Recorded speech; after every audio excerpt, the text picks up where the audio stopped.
Bismillahirrahmanirrahim.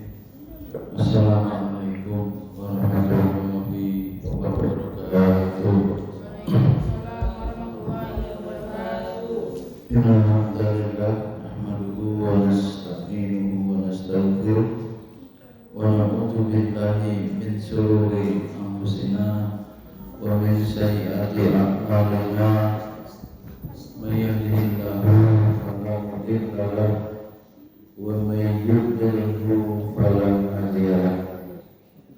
Asyhadu an la ilaha illallah wahdahu la syarika lah wa asyhadu anna Muhammadan abduhu wa rasuluh. Allah ta'ala ba'da a'udzu billahi minasy syaithanir rajim.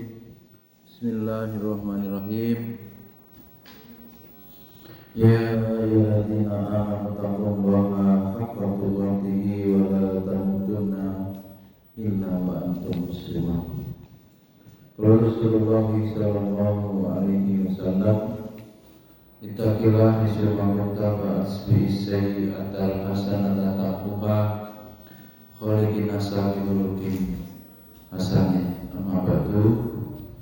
Puji dan syukur senantiasa marilah kita panjatkan kehadirat Allah Subhanahu wa Ta'ala atas segala curahan nikmat dan karunia-Nya. Alhamdulillah pada malam hari ini saya dapat bermajelis ilmu untuk mengkaji materi civilization atau peradaban atau peradaban ya, berkaitan dengan peradaban atau kalau pelajaran ini sakofah ya, wawasan. Salawat dan salam terus tercurah kepada uswah kita Nabi Muhammad sallallahu alaihi wasallam, pada keluarga beliau, para sahabat, tabi'in, dan kita semua umatnya yang istiqomah mengikuti jejak langkah beliau ila yaumil qiyamah. Hadirin rahimakumullah, peradaban itu berisi seni ya, seni, adat istiadat, kebiasaan, kepercayaan, nilai, bahan perilaku, dan kebiasaan dalam tradisi yang merupakan sebuah cara hidup masyarakat. Jadi luas ya. Hadoroh itu, civilization itu luas, berisikan seni, berisikan adat istiadat, berisikan kebiasaan, keyakinan, nilai-nilai, bahan perilaku, dan kebiasaan dalam tradisi yang itu bagian daripada cara hidup suatu masyarakat.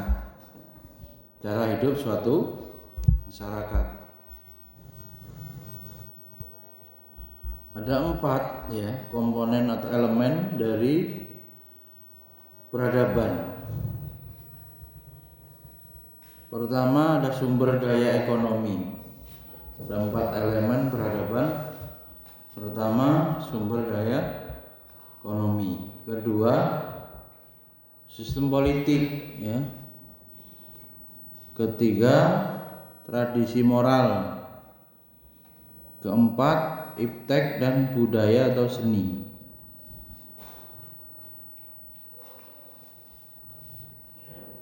Peradaban di dunia ini yang besar ya, ada disebut peradaban barat. Peradaban barat ini Amerika Serikat, Kanada, termasuk Eropa Barat, Australia termasuk yang umumnya mayoritasnya beragama Katolik Protestan. Iptek dan budaya atau seni yang keempat. Ada juga peradaban Amerika Latin. Amerika Latin itu Amerika Tengah, Amerika Selatan, Kuba. Ya ini masih Meksiko, mirip-mirip peradaban Barat.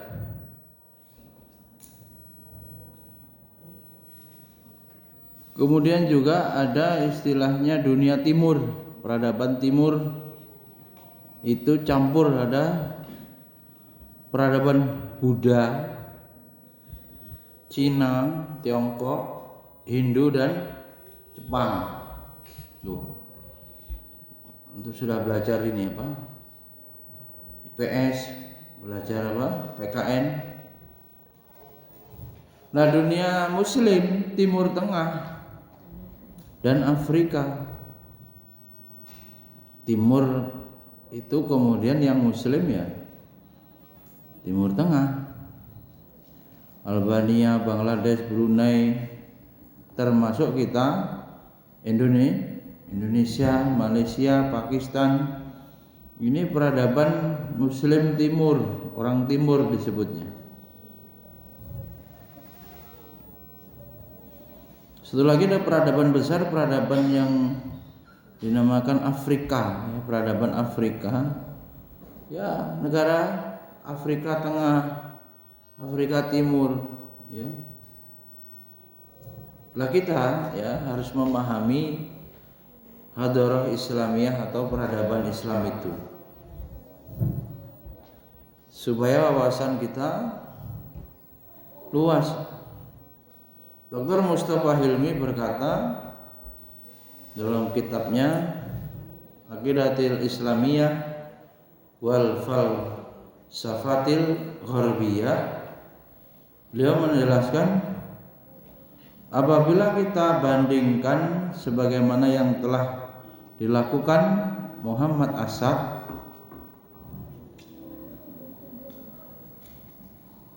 bagaimana peradaban Islam bisa meluas dan lebih langgeng, itu semua disebabkan oleh semua ini kembalinya kepada perhatian peradaban Islam terhadap adab. Yo. Apa? Masalah adab, masalah akhlak. Yang membuat jaya maju itu apa? Kuncinya pada akhlak, moral suatu bangsa.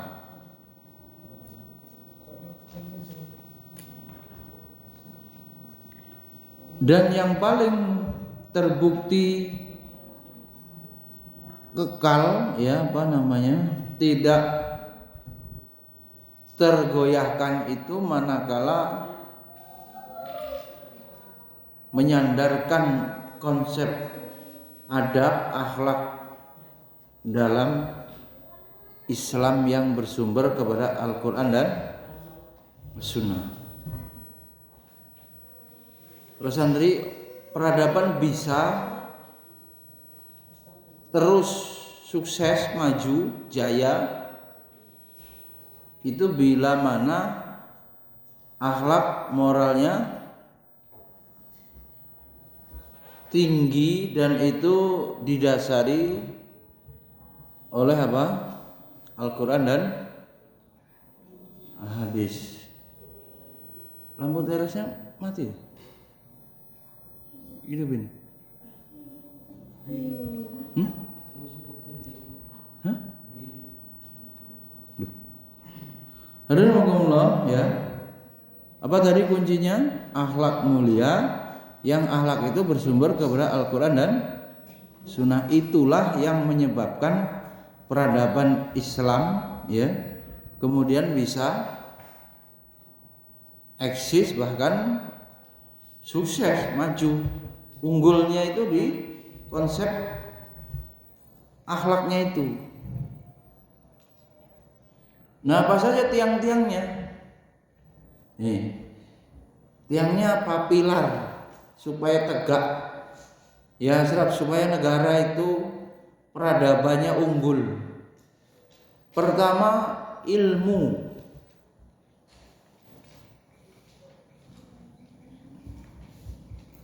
Kemudian mempelajari Al-Quran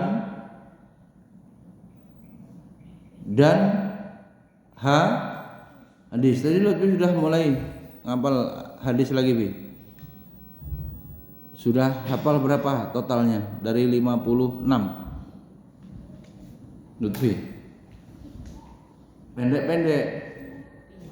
Baru 5. Semuanya disuruh 56 kan?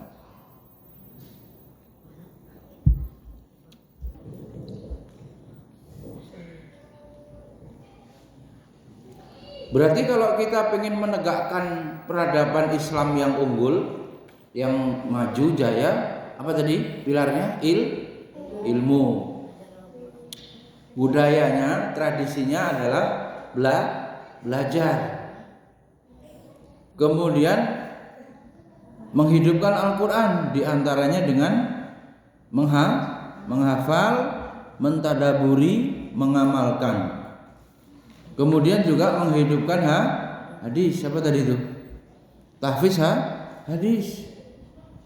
Menelaah, memahami isi kandungan hadis. Antum sudah ada pelajarannya syarah hadis Arba'in An-Nawawi itu kali. Pelajaran Al-Quran juga tafsirnya sudah ada yang kelas 9. Hafalan hadis pendek juga sudah ada. Berikutnya pilar peradaban Islam itu setelah ilmu, literasi Al-Quran, menghidupkan Quran dan Sunnah adalah amal. Bawahnya apa? Amal. Mengamalkan seluruh ilmu yang telah dipelajari. Sehingga kemudian memantulkan, melahirkan akhlakul karimah. Dari ilmu yang dipelajari itu melahirkan apa? Akhlakul karimah dan adab yang hasan. Adab yang adabi hasan. Apa tadi? Amal, akhlakul karimah, adabi hasan. Akhlak, adab yang baik. Ilmu Al-Quran, As-Sunnah, amal, akhlakul karimah, adab yang baik. Nah, berikutnya biar tegak peradaban Islam itu harus melalui dakwah dan tarbiyah. Dakwah di masyarakat, dakwah di masjid, dakwah di pondok pesantren, dakwah di kampus, pusat-pusat dakwah itu harus berjalan. Masjid, sekolah, pondok, kampus juga, ya. Kemudian dilanjutkan pendidikan atau tarbiyah di keluarga. Kemarin sudah dibahas ya, kenapa anak itu terjerumus kepada apa ini, Raihan? Kenakalan remaja, berkelahi tawuran, narkoba, ya.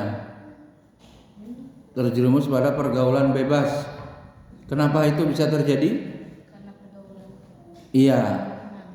Karena teman, karena pergaulan yang itu harusnya siapa yang mengawasi mereka? Orang tua. Kalau tidak mondok, tentunya ya, yang mondok kan aman dari dunia luar. Mungkin masalahnya hanya seputar pondok, ya kan? Siapa yang bertanggung jawab tarbiyah usroh, keluarga, orang tua. orang tua dan anggota keluarganya ya punya tanggung jawab untuk memastikan anak-anak mereka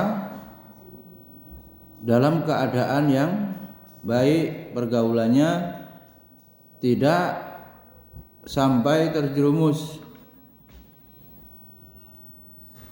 Coba bayangkan Jib, nakal, nggak mau pulang ke rumah ya Jib. Akhirnya apa itu? Tertangkap polisi ya kan? Di penjara. Semua orang ya kan? Di penjara itu juga menjadi beban negara harus memberikan makan, menyusahin pemerintah ya. Tapi kalau orang tuanya yang mendidik ya, mengasuh ya mengawasi dengan baik sampai anaknya dewasa, sampai Badi sampai siap menikah kembali, siap berkeluarga mengikuti orang tuanya, kemudian anaknya itu aman, selamat, ya serap dikawal sampai menikah gitu, akhirnya dewasa berumah tangga sendiri. Kira-kira pemerintah ringan nggak bebannya? Ringan lah, nggak ada masalah. Kriminal kenakalan tidak ada. Kalau sekarang kenyataannya banyak terjadi kenakalan itu, kriminal itu, diantaranya apa? Sebabnya pendidikan atau tarbiyah di rumah, di keluarga tidak berhasil. Ini antum, nggak lama nanti kamu 10 tahun lagi umurnya 22, jangan-jangan pengen menikah. Jangan-jangan. Ya Din, itu nggak lama akan menjadi pemimpin, harus mendidik anak tuh. Maka bekalnya sekarang belajar di sebelum memimpin. Itu kadang diabaikan, ilmunya sangat diperlukan. Maka di pondok ini serap nggak hanya melulu pelajaran, apalagi pelajaran yang pikirannya hanya untuk mengerjakan soal ujian nasional ujian kelulusan. Itu terlalu terlalu remeh. Harus bisa menjawab soal kehidupan. Nanti Raihan sekarang 14 tahun 13 menikah, 10 tahun lagi menjadi bapak, baru merasakan beratnya memimpin. Belum lagi kalau ingin bekerja menjadi pengusaha sate di kabupaten lain, provinsi lain, berarti jadi apa? Pemimpin, punya karyawan, punya pegawai. Maknanya apa? Belajar sungguh-sungguh sebelum tiba masanya memimpin. Berat. Ya. Maka kemudian modalnya supaya terwujud sabar, iman dan tawakal. Sabar. Pilar untuk mewujudkan peradaban itu bersabar dalam dakwah, bersabar dalam, kalau santri ini bersabar dalam menuntut ilmu, bersabar dalam menghadapi kesulitan belajar, bersabar juga dalam menghadapi sifat-sifat model-model watak guru. Mungkin kasar, mungkin gurunya nggak adil, umpamanya pilih kasih, itu sudah pernah kita bahas. Bersabar terhadap atau perlakuan guru. Termasuk diantaranya sabar dalam meninggalkan maksiat, sabar dalam menjalankan ketaatan. Baik, udah ditulis belum, Rik? Dakwah, pendidikan keluarga, berikutnya sabar, dan kemudian iman serta tawakal, iman. Iman ini kemudian yang membuat kita kuat, bahwa keyakinan kita apa yang kita lakukan diridhoi Allah. Menuntut ilmu berada di jalan Allah. Ya, apalagi perintah orang tua, perintah agama, menuntut ilmu fisabilillah, ditambah perintah orang tua wajib taat kepada orang tua. Maka mondok ini dengan segala bentuk ujiannya itu bernilai ibadah.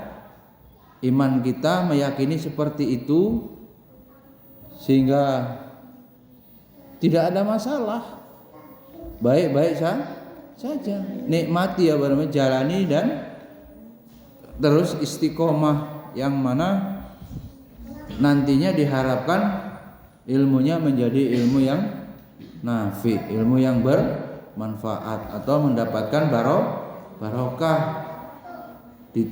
diamalkan, memiliki buah atau membuahkan amal daripada ilmunya itu berbuah amal.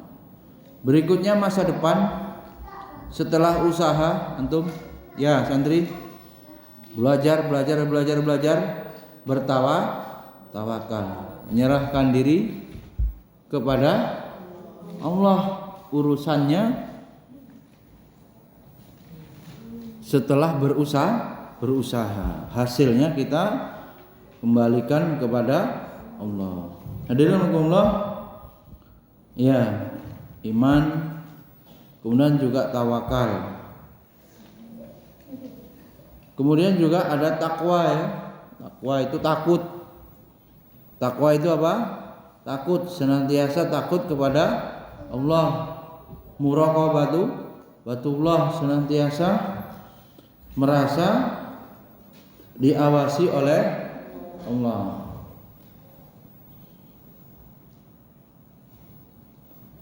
Kembali kepada awal tadi, kami mengecek Lutfi, kunci kesuksesan peradaban Islam itu apa? Unggul apanya? Din, apa yang menyebabkan peradaban Islam ini unggul atau jaya, sukses? Apabila apa? Bukan. Itu kan pembagiannya. Siapa yang tahu? Apa? Ada ilmu, pelajari Al-Quran dan hadis, amal. Bukan. Itu pilarnya. Jadi kalau kita dibandingkan orang Amerika, orang Cina, orang Eropa, Australia, seluruh dunia, peradaban India, peradaban Islam itu unggul. Unggulnya itu apanya? Akhlak mulia. Enggak ada orang yang paling baik selain Nabi kita Muhammad Shallallahu Alaihi Wasallam. Kita punya Nabi yang menjadi contoh. Wa innaka la'ala khuluqin azim. Allah berfirman surat Al-Qalam ayat 4, wa innaka la'ala khuluqin azim. Artinya apa? Sungguhnya kamu wahai Muhammad benar-benar berada di atas akhlak yang mulia. Itu Allah yang menetapkan, Allah yang menerangkan, memfirmankan. Pastinya ya, keimanan kita kepada Al-Quran, kita punya nabi, kita punya pemimpin agama kita sudah ditetapkan orang yang paling mulia.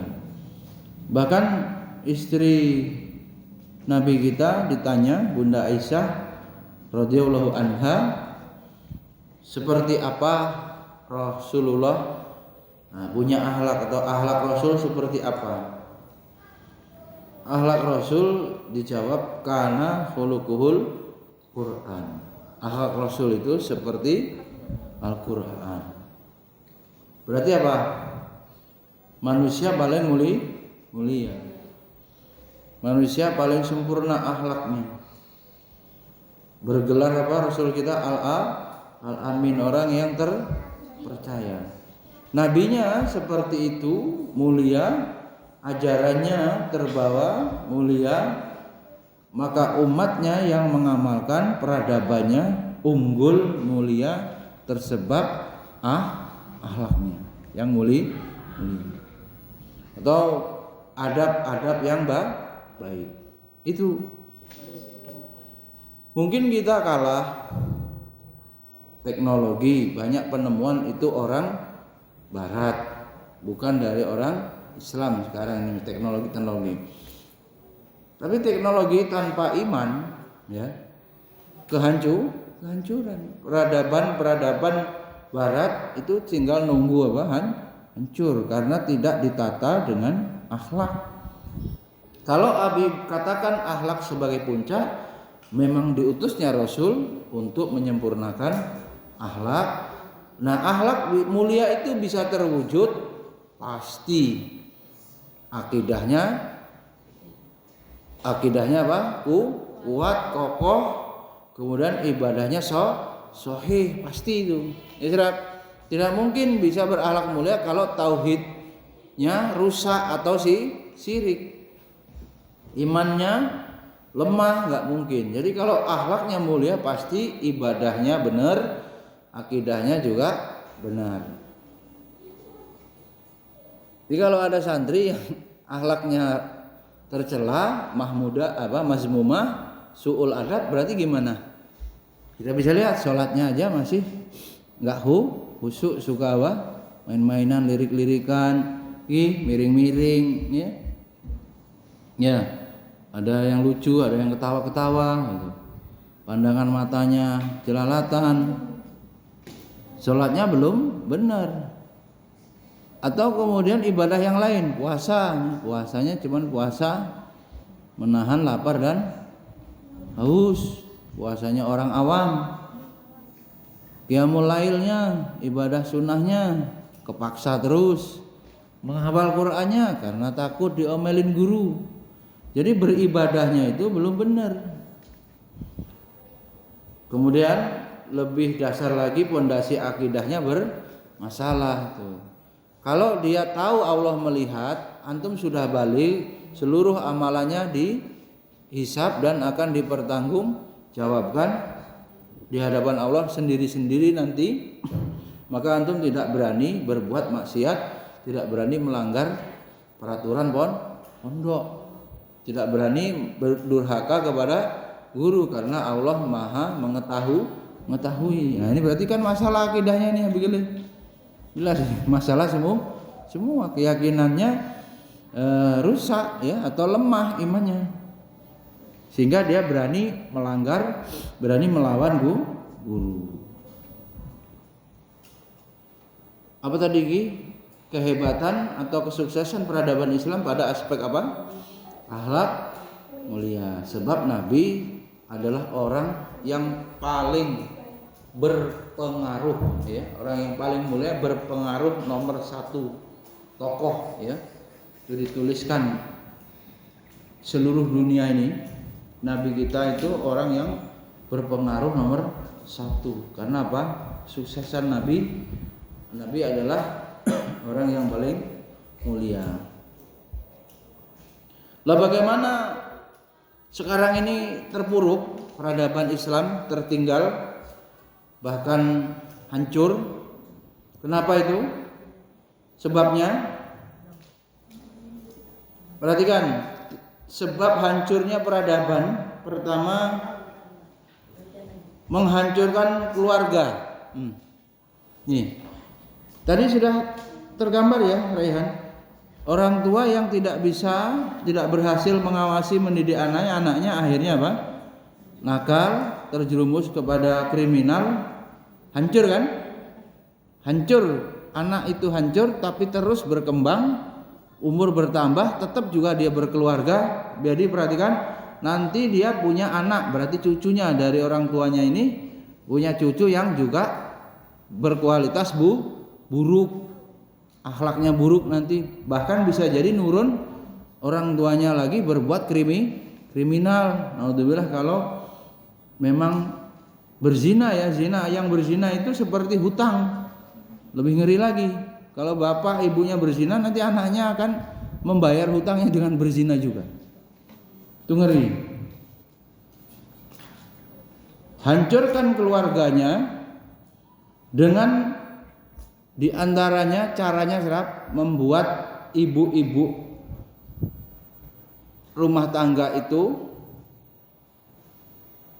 perannya sebagai ibu dihilangkan.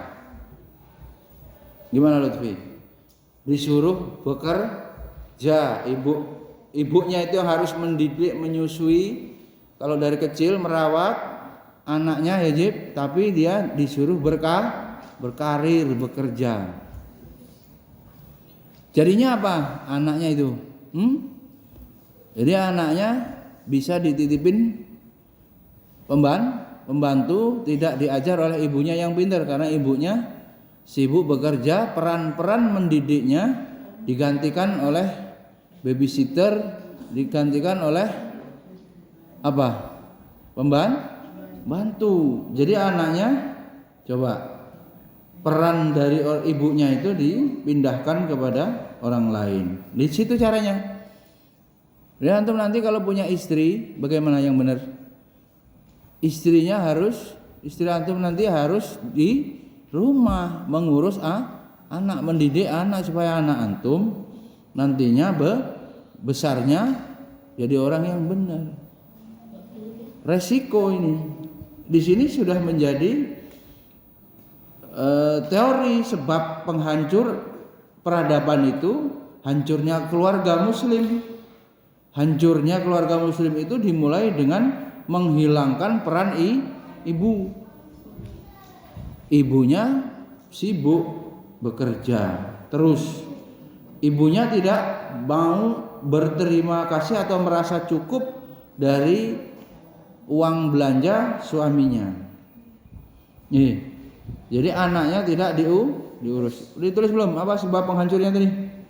Hancurnya keluarga. Udah tulis belum? Apa Pan? Hancurnya keluarga. Caranya gimana? Ibunya harus mendidik anak di rumah. Iya, hancur keluarga itu ibunya karena peran-peran tugasnya sebagai ibu berkurang karena sibuk berkarir, bekerja, meninggalkan tugas utamanya mendidik anak.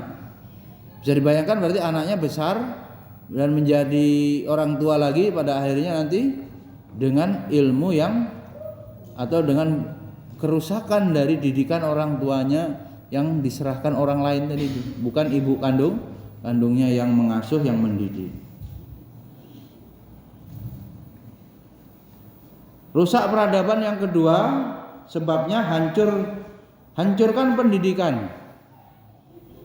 Pendidikan dirusak, kurikulumnya disekulerkan. Tujuan menuntut ilmu hanya untuk bekerja, tujuan menuntut ilmu hanya untuk karir.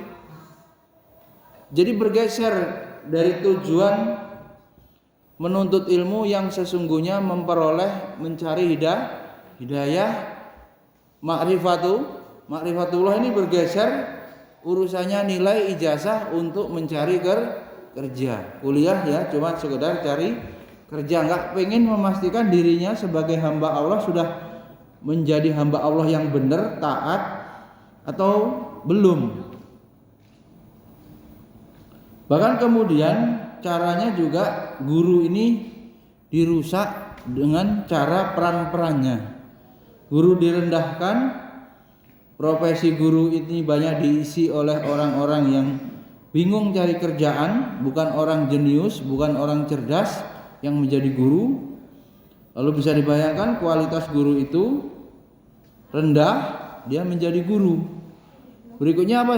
Peran guru itu banyak sekarang sudah diganti dengan YouTube,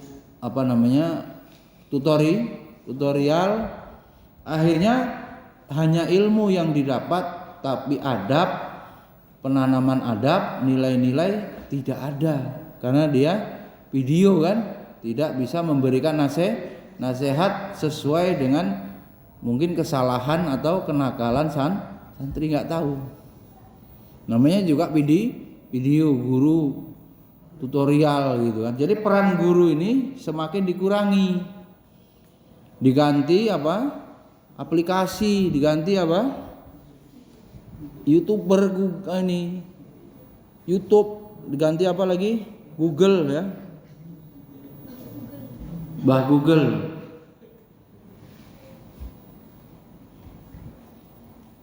Yang berikutnya, sebab hancurnya peradaban, runtuhkan ulamanya. Ulamanya dijojong dengan dunia. Kasih jabatan, kasih duit. Sehingga dia tidak lagi kritis menyampaikan kebenaran, mengkritik pemerintah yang keliru.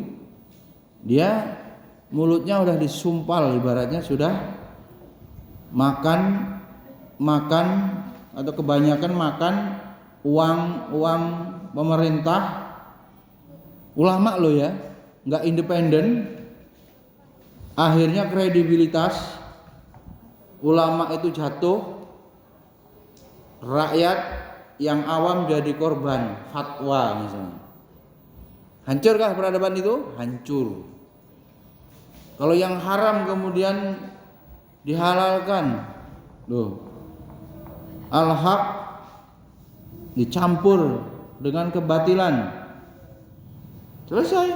Yang jadi panutan malah dia yang merusak, yang jadi teladan panutan masyarakat malah dia menyimpang.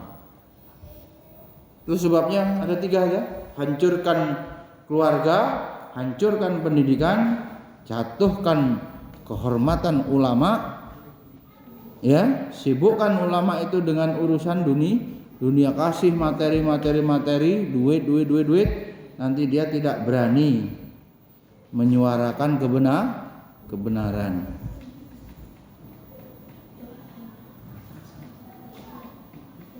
Lah bagaimana membangun peradaban Islam itu? Caranya? Bagaimana caranya? Mengikuti. Kalau mau baik, mengikuti apa? Umat terdahulu yang sudah terbukti baik. Ya. Siapa umat terbaik? Kuntum khaira ummatin ukhrijat linnas ta'muruna bil ma'ruf wa tanhauna 'anil munkar. Kalian adalah umat terbaik ya, yang dilahirkan ke muka bumi ini, yang mana kebaikannya itu apabila ta'muruna bil ma'ruf, yang mau memerintahkan kepada Rick. Mana yang kamu tulis? Memerintahkan kepada kebaikan dan mencegah kemungkaran, berarti beramar ma'ruf nahi mungkar. Itu umat terbaik. Dan itu ternyata adalah generasi awal salafus soleh. Ya, tidak akan baik kondisi akhir umat ini melainkan dengan cara mengikuti baiknya generasi awal umat ini. Generasi awal yang dijamin siapa? Generasi sahabat, tabi'in, tabi'ut tabi'in. Khairul quruni qarni, summal ladina yalunahum, summal ladina yalunahum. Sebaik-baik generasi, kata Nabi, generasiku. Berarti generasi siapa? Sahabat. Sahabat itu siapa? Orang yang hidup, beriman, wafat, tetap dalam keimanan, berjumpa dengan Rasul. Itu sahabat. Generasi pertama. Generasi kedua tabi'in, pengikut. Tabi'in itu artinya pengikut yang mengikuti sahabat, berjumpa dengan sahabat, muridnya sahabat, hidup bersama sahabat, wafat bersama sahabat, tapi tak jumpa dengan Rasul. Satu generasi lagi setelahnya adalah tabi'ut tabi'in, pengikutnya tabi'in. hidup bersama tabi'in, tidak jumpa dengan sahabat. 3 generasi. As-sabiqunal awwalun minal muhajirin wal ansor radhiyallahu anhum wa radwan. Mereka generasi awal-awal yang kemudian Allah ridho. Ya, dan mereka juga ridho. Nah, antum semua kalau meneladani Abi, guru-guru Abi yang lain pasti punya aib. Apa? Pasti punya celah, pasti ada buruknya, pasti ada dosanya yang dilakukan. Tidak selamat dari apa? Fitnah. Maka paling aman gimana, mengikuti orang yang sudah meninggal, yang harum namanya, yang telah bebas dari fitnah. Yang paling aman, yang luar biasa imannya, yaitu 3 generasi awal itu. Ya, sahabat, tabi'in, tabi'in. Jelas ya para santri ya? Kita mengikuti orang-orang yang sudah terdahulu, generasi salaf yang sudah meninggal, yang harum namanya, ya, tidak lagi terkena fitnah. Dan guru-guru yang ada ini pasti punya kekurangan, namun demikian juga kita bisa tahu sahabat dari guru gitu. Jadi enggak menafikan jasa atau peran guru pada aspek-aspek yang positif, yang baik, bersama-sama dengan guru untuk mengamalkan Islam berjamaah dengan guru sekuat tenaga dengan kekurangannya. Fattaqullah mastata'tum, bertakwa kepada Allah sekuat-kuatnya, berusaha mendidik sekuat-kuatnya gitu ya. Meskipun ada kelemahan, tapi dalam hati guru, ya, pikiran guru itu ingin memberikan yang terbaik, dirinya ingin mengikuti Nabi sekuat-kuatnya, kan begitu, meneladani Nabi semaksimal mungkin. Nah, karena itu para santri, antum juga nanti begitu ya, begitu dengan guru-guru sebagai sanad ilmu, antum bisa baik, antum bisa nulis, antum bisa menghindari maksiat, bisa semangat beramal, itu semua perantaraan dari jasa guru ya. Jangan sampai guru itu kemudian berubah perasaannya tersebab su'ul adab yang antum lakukan, sehingga antum tidak mendapatkan ridho daripada guru dan barokah ilmu tercabut. Mudah-mudahan bermanfaat. Subhanakallahumma wa bihamdika asyhadu an la ilaha illa anta astaghfiruka wa atubu ilaik. Assalamualaikum warahmatullahi wabarakatuh. Jadwal siapa kan?